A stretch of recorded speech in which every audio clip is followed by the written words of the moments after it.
Next experiment is measurement of VSWR of unknown load and its impedance. So the arrangement is like this. We are going to have the Klystron power supply plus Klystron isolator or attenuator, slotted end section, movable short, VSWR meter and CRO.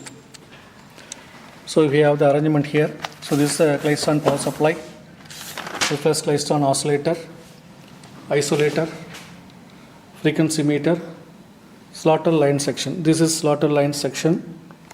Then this is movable short. Then CRO, VSWR meter. Then unknown load. Here we have chosen the Horn antenna as unknown load.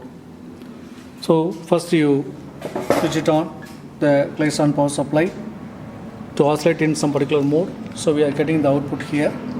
We are getting some 4 or 5 divisions in the CRO. Now the match termination movable short is fixed, and we are getting the output from this slotted line section, and we are getting the 4 or 5 divisions of output and keep it in this position. Now you chain this CRO probe to the VSWR meter. Then you switch it on so that it will be giving you the output. So you make some adjustments in the coarse and fine knob, that's a gain knobs, in such a way that we'll be getting a maximum output here in this VSWR meter, keeping it in the 30 or 40 divisions. Then after that you disconnect it and connect it to the CRO. Then you remove this movable short and connect the horn antenna, that is the unknown load. Horn antenna is connected. Now you vary this slotted line section to get a minimum in the CRO. So I am just moving towards the source or from the right hand to the left hand side. Okay, so you see it in the CRO, we will be getting a minimum at some particular point.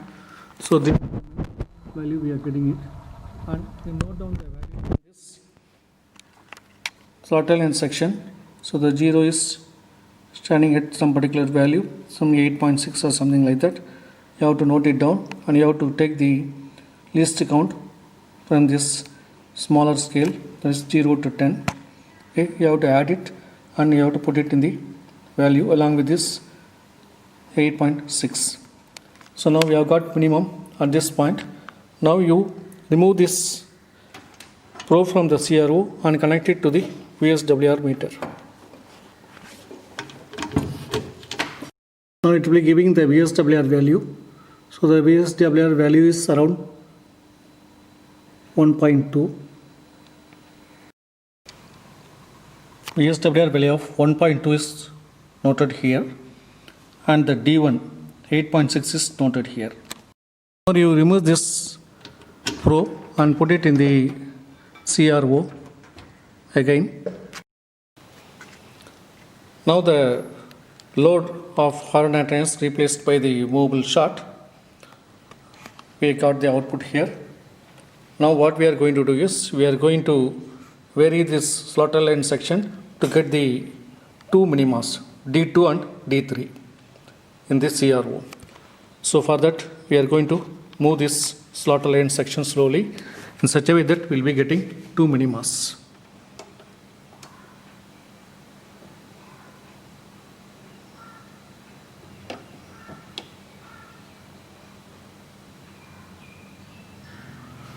So now we have got a 0 or a minima in this output. For that we have to note down the D2 from this scale. Now it is standing near 11 in the main scale, and it is noted here as D2. Then we have to see the consecutive minima, that's next minima D3, and we have to note it down here. Now we have to vary this slotted line section again towards the generator to find the next minima. So we have to find 2 consecutive minimas so that we will be getting the exact value of D3.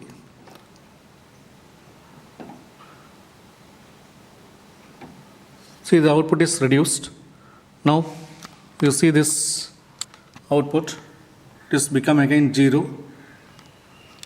Now you note down this value from this slot aligned section. It is around 13.3. It should be added with the least count, and we have to note it down in the D3. With that, the experimental part is over. Then we have to find the lambda g and the s. The lambda g is found by 2 into difference between D2 and D3. So D2 and D3 we have. If you find the difference and if you multiply it 2, then you will be getting the lambda g.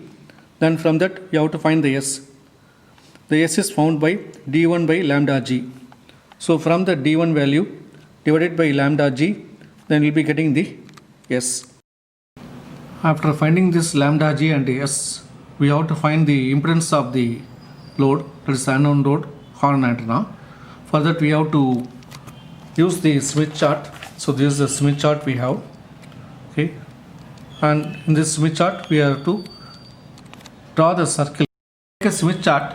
First draw this VSWR circle, that is here we have got 1.7 as a VSWR value. Take a Smith chart keeping this 1 as a center point of the Smith chart. We take a compass and take 1.7 centimeters and draw a circle keeping this as a center. We have to mark this S value on the Smith chart. The Smith chart is for half the cycle, half the wavelength, so that we have to truncate this value of S. We have got 1.96, so that we have to truncate it in such a way that we will be getting 0.46. So now we have got 0.46. The one circle is going to be 0.5.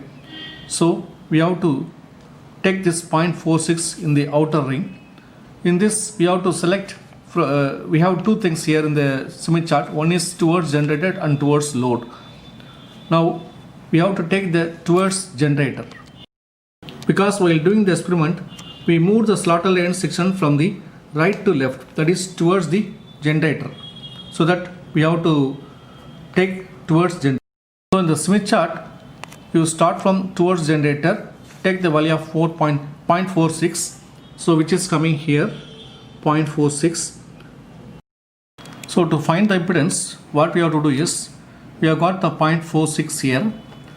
Join this 0.46 to the center point of the Smith chart, which will be cutting this VSWR circle which I have already drawn. So at this point it is going to be intersecting. So go along this line so that it will be giving you the resistance value, and again you go along this line so that it will be giving you the reactance value. We have got the impedance of 0.65 plus j 0.14. The impedance we have got, that is 0.65 plus j 0.14, is called normalized impedance.